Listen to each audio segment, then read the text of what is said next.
Hello YouTube, my name is Jeremy Vance. This is Wargame AirLand Battle. It's a game I've been playing a fair amount of with some friends recently, as well as versus randoms, and this is going to be a replay of one of these in-house games from the 77Y. I'm playing with Oliver 454 on my team. On the enemy team is Sovmar, also known as Andre, and Jelja. So this is one of our favoured maps, I would say, at the moment. It's because it's got some really nice, interesting terrain all over it. There's lots of interesting places to attack from. Across here, here's a choke point, but if it's left undefended, obviously Foxtrot provides a really interesting dynamic, because obviously, I mean, look at that. Do you want to go across that bridge straight into enemy fire?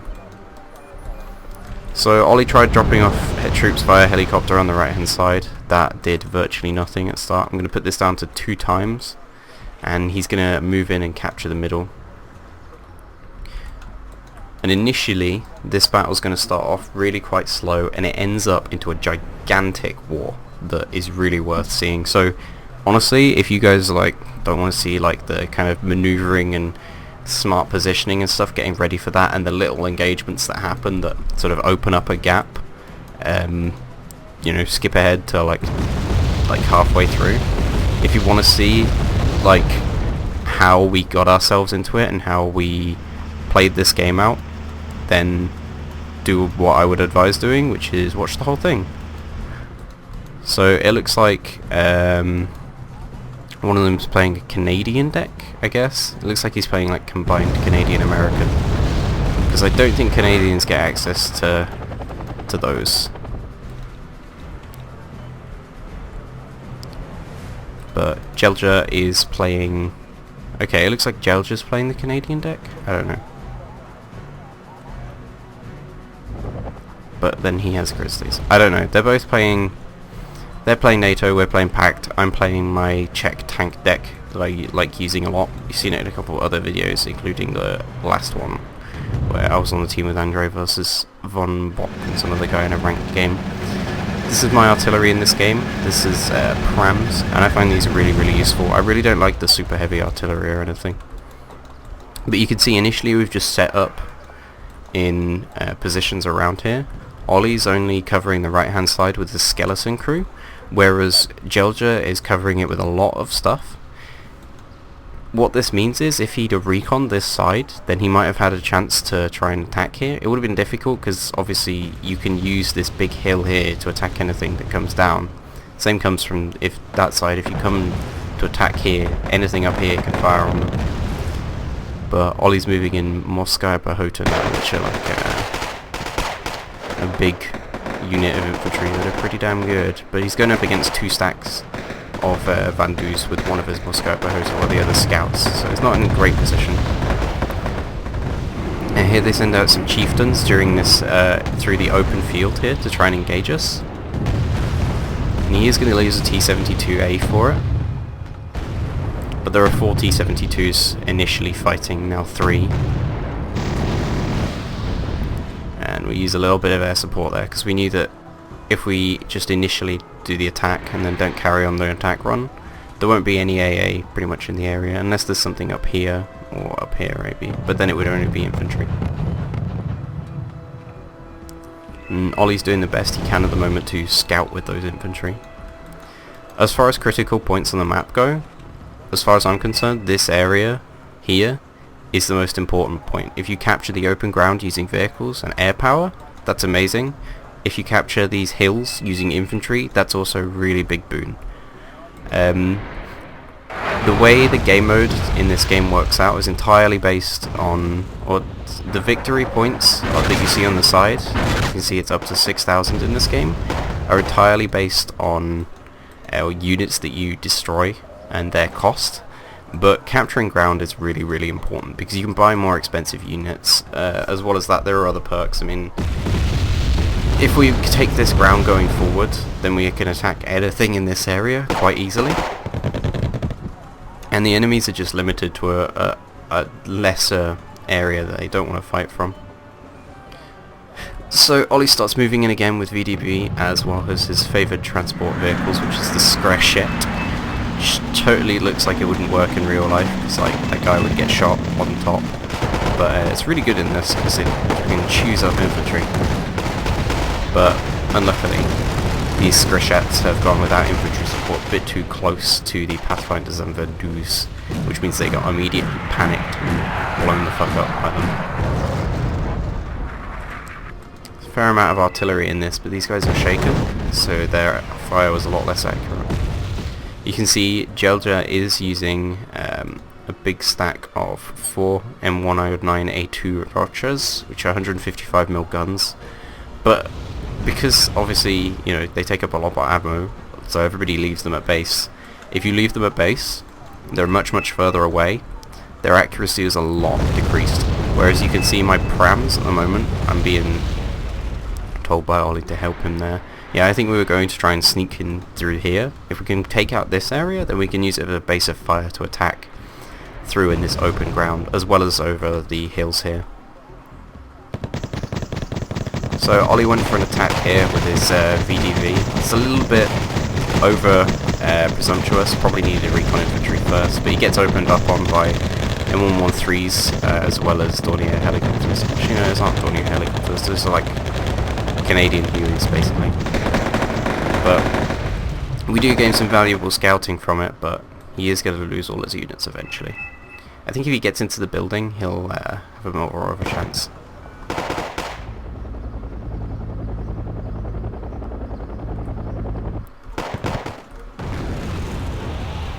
So this is how we're going to do our little advance into this area. We took out one of the infantry units that was here. There's another Canadian rifles, Kurstjägers, Hamlets and stuff. The best option in this situation looks like it's going to be these TO-62s, which are flame tanks. You can see they shoot napalm. They also shoot their guns, which is pretty cool.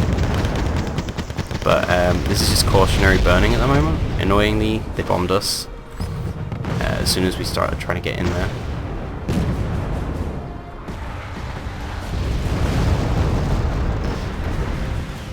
Now we have Cobras firing at us.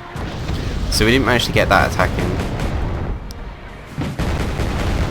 And then I accidentally put my recon vehicle going absolutely the wrong direction.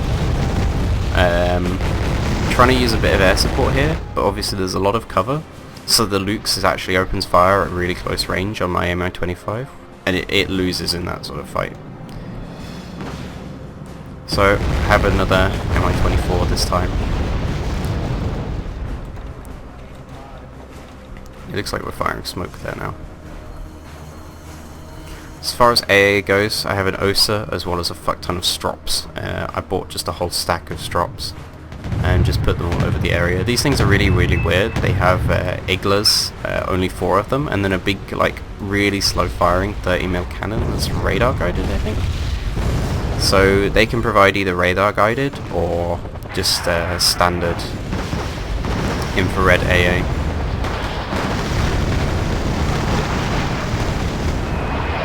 Radar guided, generally a lot more directly counterable. So I saw them trying to get reinforcements to this area here, and I send my Mi-24 to try and help. Annoyingly, they do send these AH-1Es. But I do cut off his blowpipes. For those who don't know, blowpipes suck, so you don't need to be too scared of them most of the time. These things though, these guys are genuinely dangerous. Hamlets are a lot like Stingers as far as accuracy and potency. So we drop off smoke here. Ollie tries to get more Sky Bahotra in. Unluckily, two of the vehicles get taken out as soon as he gets there. So he loses around half his troops before he's got there. If he'd have got there with all of his troops, then he might have made it through, and that's why we needed just a little bit of smoke on this area. Smoke works really well in this game, by the way. It's not like Men of War, where it's a lot less efficient and it doesn't always work. You don't have to like completely overdo it on the smoke. Generally, you just have to cover the obvious angles. Trying to find artillery on the moving infantry and moving vehicles in the area, but it's not really working. These Hamlets do damage both my Mi-25s, but neither of them are currently dead yet. And that's when the big battle starts really opening up now. So I've got my T62 Czech variants with TO55 flame tanks in the area, and Ollie's got his 3 T72s. They bring out 2 M1 Abrams, as well as AMX 10Ps, and they start bringing out a lot more chieftains after that just stack as well. So I'm using my ME25s to try and do as much damage here as possible. We've realised at this point that they don't have AA in the area, and any area that they don't have AA in is a really nice area to attack, basically.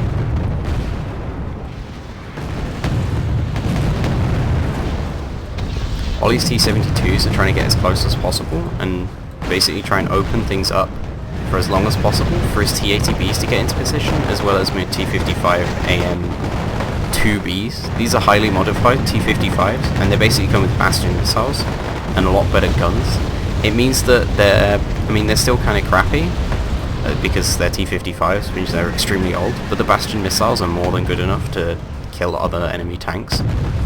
So we're relying on them to provide long-range supports, while the T80Bs and the T72s fire from a lot closer range. Obviously the T80Bs are also really good at long range too. But you can see that's the Bastion missiles go out there.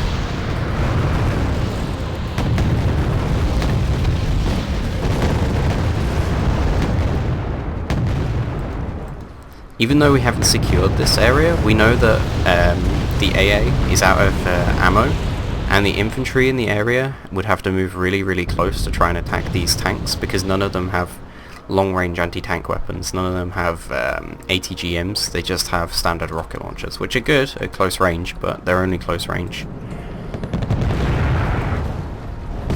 Some tornadoes come across there. I'm going to send 4 Mi-25s with Visadkarian, as well as send my recon chopper closer to see if we can make sure I know exactly where these infantry are here. This means that the tanks will be able to fire on them from long range as well. We are getting bombed pretty heavily. And they're actually focusing on my T-55s just because they're grouped up. It's kind of an unusual target for them to focus on, but... So VDV go across, Mi-25s go in, and we're attacking these Bandus, which are the main target, in here pretty heavily. Ollie is going to lose his VDV probably, but we're going to take this town and finally secure ourselves a base of fire. Yeah, he does lose his VDV, which is always an issue, but it's not so much of a problem. So we've managed to get up to this area here. This is a spawn point for Charlie.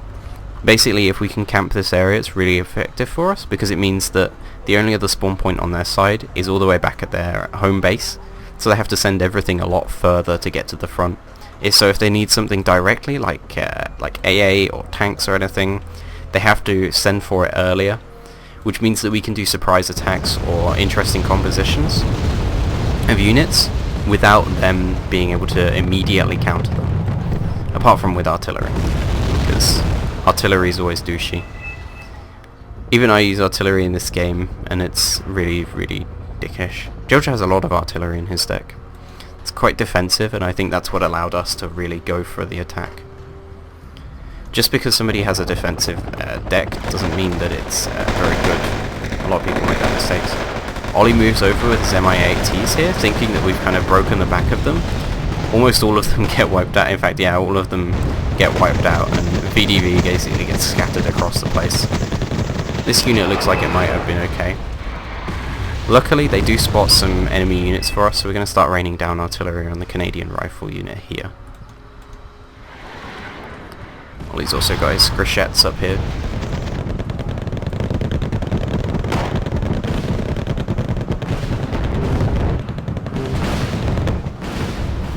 This is where we've gone for a large bombing run here, because we saw that there were ADATs and stuff. We didn't take out too many, sadly. But luckily I don't think we lost any bombers. So I'm going to drop off recon infantry and standard infantry and advance them up pretty much together in the trees. The idea is to be able to... Oh yeah, these are special forces, so there's only a few of them. They're pretty good, but generally they'll get killed by a larger unit. See, they make a mistake there of spawning units too close up the front. They spawn in that hole and just get immediately wiped out by T-80Bs that are camping that spawn. Not exactly a very realistic thing, but it does improve the ability to be aggressive in this game, because sometimes being defensive is a bit too easy in this game. All these Skrishats are getting fucked up. Jesus. Again, we're using artillery to focus units that we don't want alive. We're using a lot of teamwork in this. They send a ton of freedom fighters in, but luckily Ollie and me have prepared a really, really big anti-air and anti-aircraft defense measure here. He's got a ton of books. We have Strellas, those aren't Strellas, whatever they are, as well as an Osa. You can see I've just put my strops up further up as well in that town. They did kill one of my strops earlier, somewhere around here, but it doesn't matter now. Book here, more Osas. So we knew at some point, whenever you're really aggressive like that, generally people are going to try and counter it with air power, because it's a nice simple way of just bombing the fuckery out of something. So if you can get a ton of anti-aircraft stuff up just as you're going for an attack, it's really impressive actually. So I'm sending my OT-62s as well as OT-810Ds through here. They're really, really cheap, and if all of them get destroyed for like killing an infantry squad or two, it's kind of okay. I don't want them to get destroyed, but I also want to be able to get easy scouting on this area. And using a recon unit, they would probably die as well.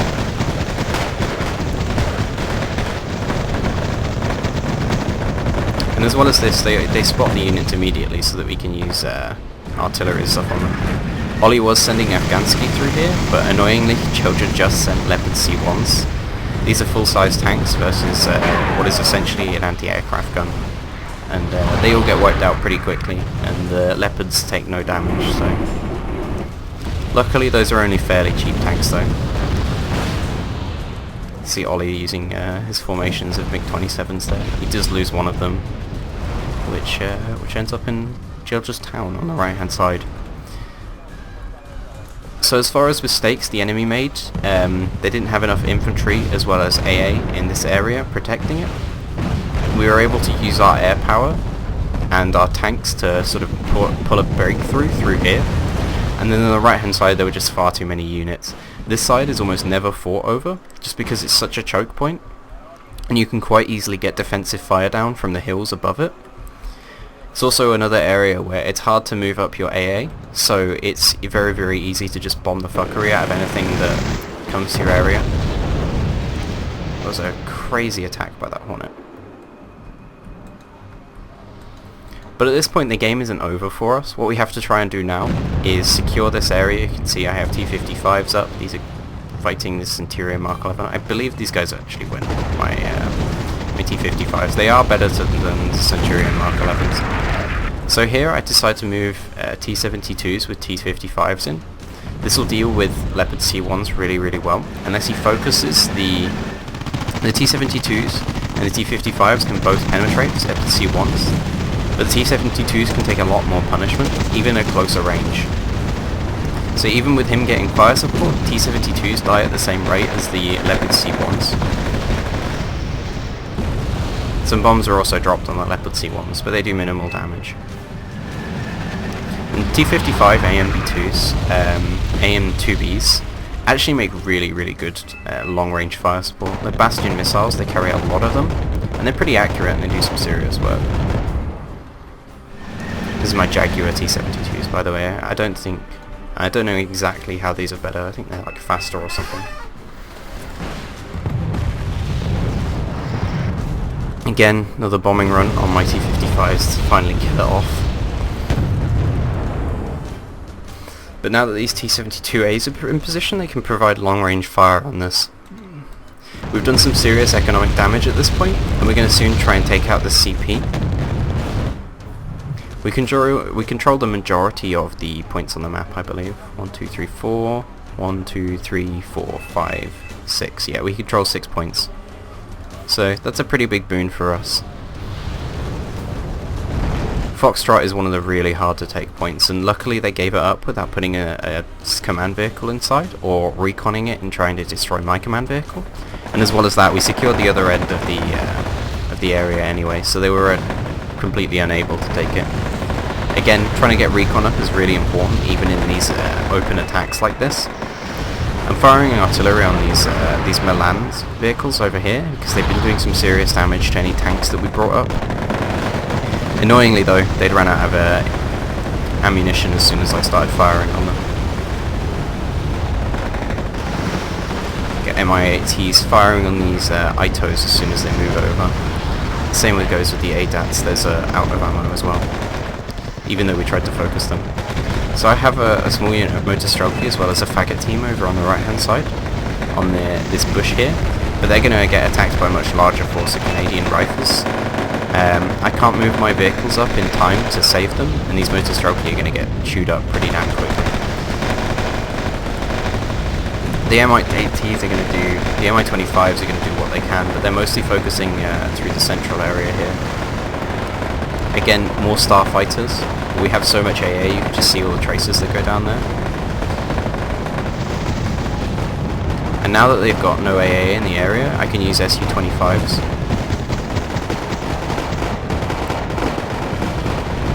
These are the Czech version, which fire unguided 240mm rockets, but at that point we do win the game. You can see we did sacrifice a fair number of units, especially Ollie had to gain us recon as well as, you know, sort of sight on the enemy, but it was really useful for us to attack in that situation. And sadly we don't get to see all the different stats for everything, but that's it. So thanks for watching guys, and GG.